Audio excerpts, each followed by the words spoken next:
Hello everybody, welcome to the Pak forex academy. मैं हूं मोहम्मद जुबैर सुल्तान और आप देख रहे हैं पाक फॉरेक्स एकेडमी यूट्यूब चैनल या फेसबुक पेज। सबसे पहले आज की इस फॉरेक्स फोरकास्ट के अंदर हम करेंसीज का एनालिसिस करने जा रहे हैं, जिसके लिए हम चलते हैं ट्रेडिंग व्यू पे। अगर आपने डिस्क्रिप्शन में मौजूद व्हाट्सएप कम्युनिटी का लिंक नहीं ज्वाइन किया तो इसको ज्वाइन कर लें ताकि आप आने वाले सेशंस से अपडेट रहें। हम टाइम फ्रेम यूज़ कर रहे हैं 1 आवर का। और सबसे पहले हम चलते हैं जी AUD USD पे।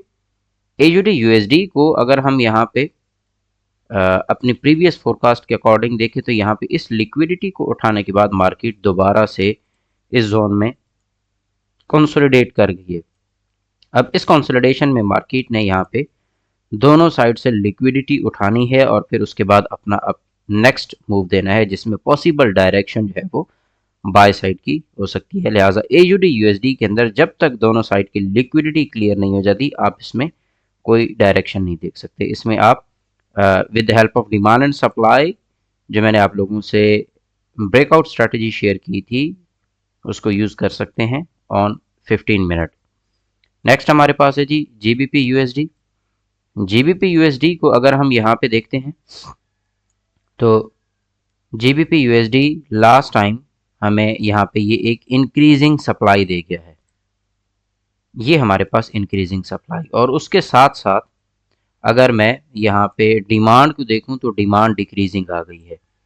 अब यही वजह है कि मैंने आपको यहाँ पे ये मार्क करवाया था कि जब तक ये एरिया ब्रेक नहीं होता हम GBP USD में बायर शिफ्ट नहीं होंगे।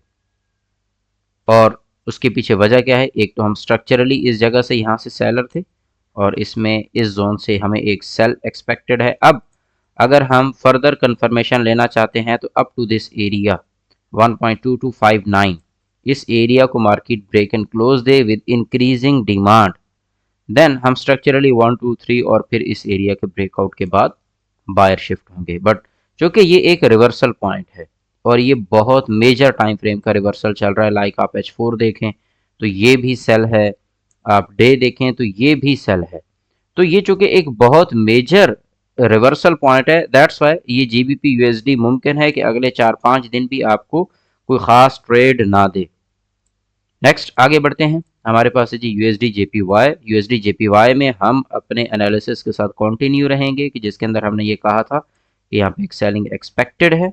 तो मार्केट में मुसलसल यहाँ पे डिमांड डिक्रीजिंग है, स्ट्रक्चरली मार्केट सेल साइड पे शिफ्ट हो रही है।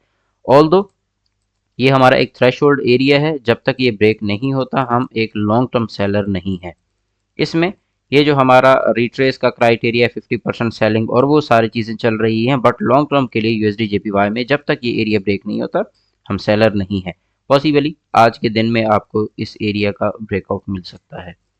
नेक्स्ट हमारे पास है जी USD CAD। USD CAD में हम अपने एनालिसिस के साथ कंटिन्यू रहेंगे और मार्केट अब की बार अब ये जैसे ही इसका ब्रेकआउट करके इसको रीटेस्ट करने जा रही है तो this is our final threshold, जिसके ऊपर हम यहाँ पे USD CAD में सेलर शिफ्ट हो सकते हैं। अब अगर मैं यहाँ पे डिमांड एंड सप्लाई की सिचुएशन देखूँ तो डिमांड एंड सप्लाई के मुताबिक मुझे ये देखें, ये डिमांड मुसलसल डिक्रीजिंग है। ऑन द अदर हैंड अगर मैं इसी स्ट्रक्चर की सप्लाई को देखूँ तो ये मुसलसल इंक्रीजिंग आ रही है।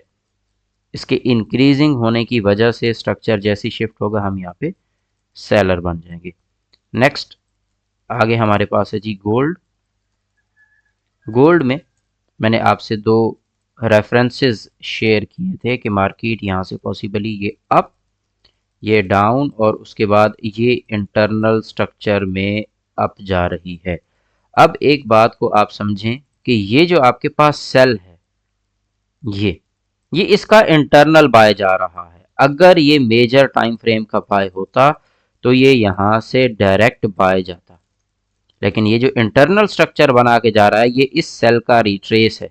इसका मतलब ये है कि आपको एक अच्छी सेलिंग मिलने वाली है गोल्ड के अंदर और इसमें अब लिक्विडिटीज जो हम टारगेट कर सकते हैं वो हमारे पास ये एरिया है, उसके साथ ये एरिया है।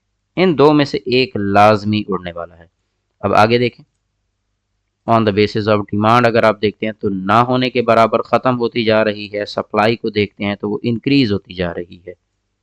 स्ट्रक्चरली हम इंटरनल स्ट्रक्चर में है, एक मेजर की रिट्रेस आने वाली है, डिमांड नहीं है, तो इसका मतलब हमारा ये जो जोन है ये बहुत ही इंपॉर्टेंट है फॉर द रिवर्सल।